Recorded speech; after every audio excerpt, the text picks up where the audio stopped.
What's up? Do you wish you had more relationships or better relationships, or you just had an easier time, meeting people or, finding that deep connection with people? Today in Luck, we're going to talk about how to build relationships, the Existential Stoic podcast. I'm Danny. Here, my buddy Randy. What's up, Randy? Yo, Danny. Did you ever struggle to build relationships? Oh, totally. I still do. I spent the first 40 years of my life focusing on the financial success aspect of life, only to realize that people who, in the later years of their life, who are most satisfied are the people who have built good relationships. So I kind of Hmm. need to change the direction that I was going. But yeah, it's a struggle a lot of times because like the paradox of relationships is that they need to rupture and repair. So like in order to Hmm. build good relationships, they need to fall apart and then come back together. And that's the worst part because when you're falling apart, you're like, what's wrong with me? Why doesn't this relationship thing work? Yeah. It's funny too, because I think a lot of people too, like, when you're younger, it's so easy to find people to hang out with and friends because nobody has really responsibilities. You have a lot of free time. But then as you get older too, most people lose like a lot of their relationships because it is hard to maintain that. It takes time and people do different things at different priorities. So yeah, I think it's difficult for a lot of people. Yeah. I Yeah, mean, like, it's look at it. important. When you're going to school, you're in the same grade with people all your same age. There's no hierarchy. There's the teacher who's like the king or Yeah. whatever, the queen. But otherwise, there's no hierarchy. But like there are the older grades, but you don't spend time with them aside from like recess or on the No. bus or something like Well, that. and So even in college, you're taking similar majors and stuff. There's stuff to connect on very easily, right? Whereas, yeah, but then you get get older, to it's the not so hard. workplace and it's just like a mishmash of everybody all together. And then you have these hierarchies, social, monetary, all Yeah. these different things. And it makes it a bit more challenging. Bunch of BS gets in the way. Yep. Yeah. So anyway, we each have some tips. Hopefully they'll help. Yeah. Now that we made everybody totally depressed, let's get into Before it. we go on. Yeah. There's still hope, hopefully. We'll see what happens. All right. So my first one is, I think, fairly obvious, but difficult, which is communicate. This is one of the hardest things too, I think, is like, you know, I notice myself, like when I feel like, if I'm feeling something or I've had a bad day or whatever, I think it's only me. But the reality is like most people can empathize. Most people have gone through something similar, if not something pretty much identical. And like communicating that to people is a great way to open up and start a relationship because it shows your vulnerability and also gives them a way to help you, which is a great way to like actually engage, especially with somebody like you have like a relationship with already a little bit. It can help build a relationship. And that honesty, I think, really helps kind of, opens the door for them to share. It opens the door for both of you to kind of help each other with your problems and just, it strengthens the relationship a lot by actually just communicating how you're doing, what's going on, and listening to them when they communicate how they're doing, what's going on. Yeah, that's a good one. I mean, people love to feel helpful, and if you Yeah, can let somebody feel helpful, they're gonna love you forever. Uh, yeah. but It's make just sure like it it's makes you feel connected too, right? Because you feel the same, like, oh, I felt that way before. I've had those problems. It like makes it easier. hmm absolutely. That's a good one. My first one for how to build relationships is just introduce yourself to people. Everybody is awkward about it, and just stick out your hand, smile, say hi. In my case, I would say Randall, but you use your name, and and I mean, Charles. that's the easiest way, and it works on multiple levels because one, you broke the ice, makes it easy. Two, very rarely is anyone going to turn down shaking your hand. I think I've had that happen once out of like 1,000 times, and the person was probably just having a really bad day, and uh, Yeah. and then also it's like the feature of reciprocity. Okay. So like by offering your name, they feel obligated to offer their name and engage in conversation with you. Yeah, it's funny, people are, I think more now than ever, and it's probably a lot of reasons, but like, have a hard time starting conversations, have a hard time talking to people. But it's funny because most people want to talk to other people. Everybody's They dying don't want to, to. yeah, they don't want to just sit on their phone. They'd rather have a conversation with a real person and just introducing yourself, starting that conversation. It might be hard, but if you do it a few times, you realize that almost everybody really wants that. And they'll be totally happy to communicate and talk with you and, enjoy the conversation. So it makes you feel better afterwards. And if you just try it out, you'll see, like, give it a few attempts. It's easy. Yeah. Mhm. It's funny. Everybody's very scared of that though. Oh, Um, okay, so quick oh yeah. thing. So I'm reading this book called Super Better. And she talks about gamifying everything. So I heard this concept that was freaking awesome about like somebody who was going into a meeting with a superior who was really nasty, and they were like really dreading it, and they're like, how can I not dread it? So they made a bingo card of all the worst possible things that could happen in there. And they're like, which thing, like he'll say this about me, he'll embarrass me, all these different things. And he made a bingo card out of it.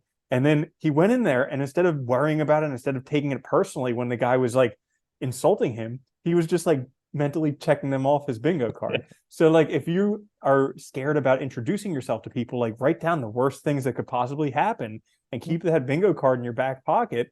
And then when it happens, check it off. Be like, okay, cool, bingo. Yeah, nothing to worry about. Gamifying is a good way to kind of help ease like the tension like in those situations too. It also makes it easier to kind of like motivate yourself to do things. That's a nice one. I like that. Is it mine? Second one? I think it's yours. Yeah. Yeah. Okay. The number two for me for how to build relationships is don't overextend yourself. So focus on a few. This is particularly, I think, important when you're talking about like building good relationships or like really strong relationships. Like I think Aristotle said it really well when he talked about friendship was that like you can't maintain you can't have really good friendships with a ton of people. It just doesn't work. Think about how much time's involved.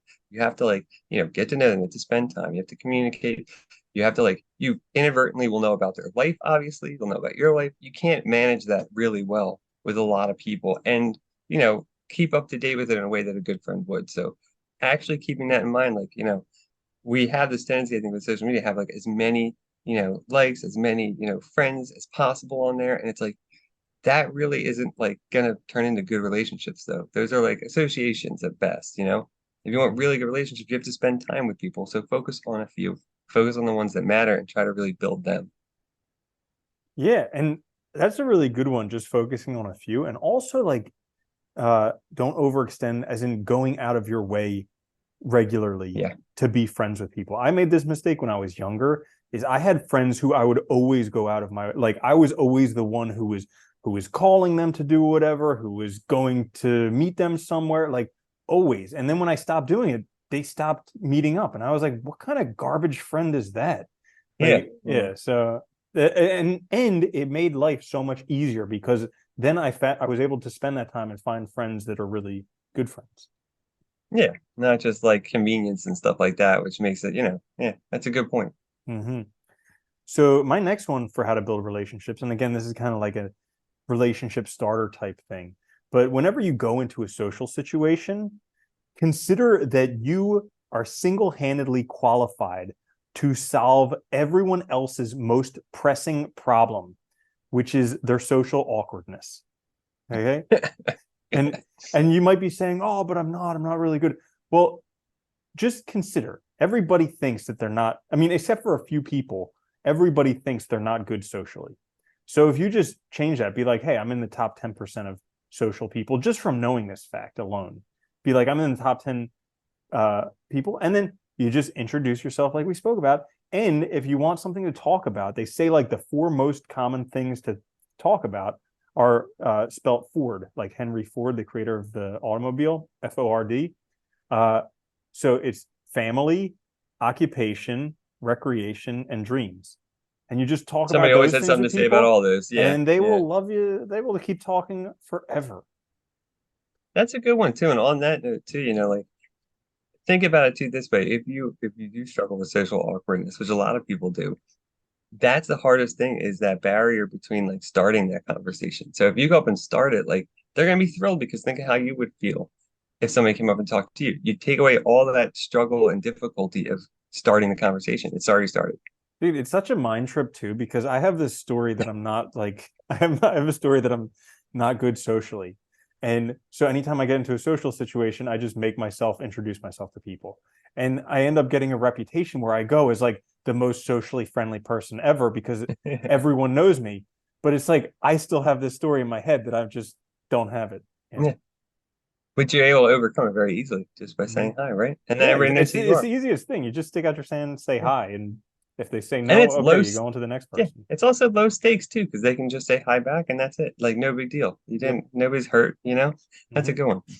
Um, my last one for how to build relationships is find others who enjoy what you enjoy. I mean, the reality is like, if you want to have friends and relationships, you know, you need people that do what you do. So I think like one of the best, I mean, there's so many ways to find groups now, like people that enjoy photography that go out, whatever, or hiking, or like, you know, whatever it is, movie, you know, you can find people, pretty much groups that do anything in your area. So join them. It's a great way. You have people that already you know, just like in, you know, we were saying in school or college, right? We have like a, you know, community of people already built. You have that already built. Just go join them, and then you have people to talk about. You already know what to talk about. You have a topic that's already easy. Everybody likes that thing. It makes it super easy to do. Yeah, and then like, you get to do the stuff that you love to do with Yeah, people yeah, you that enjoy too is spending also a time with. bonus. I mean, how awesome is that? Yeah, Yeah, it that's a helps a great lot. one. My last one is continually ask meaningful questions. So everybody wants to feel important. All right. And Yeah, for the most part, people love talking about themselves. So if you can satisfy those needs at the same time, just asking about people. And if you become interested in other people, people are going to be very interested in you. They're going to find you the most conversationally fluent person out there because you ask about them and they'll talk forever, but you get to find out more about them and then you ask more about things that are important to them, like actually listening when they're talking instead of trying to think of what you're going to say next. Just listening when they're talking, finding out what's important, that what they think is important, and then asking more about that. you know, it's funny. It's also a good mechanism for like if you have to talk to people at work and stuff. And like, you know, I remember at work, like a lot of people, I mean, know a lot about their lives and they knew very little about me because they just all like talking. So I just ask questions and then it would, you know, move the conversation along. I was good. But like, yeah, people love it. It's the Mm-hmm. easiest thing to do is just ask, keep asking good questions about them and just listen and then follow up and just keep going. It's Mm-hmm. super simple. Yeah. Bingo. So there you have it then. How to build relationships. There's some tips. Hopefully that'll help you guys out. This is the Existential Stoic Podcast. Check us out on YouTube, wherever you get your podcasts. Like, share, subscribe. Leave a review if you would like. That'd be really helpful on Apple Podcasts. We'll be back later this week with another quick fix for a full-length episode. Until then, though, later, Andy. Later, Danny.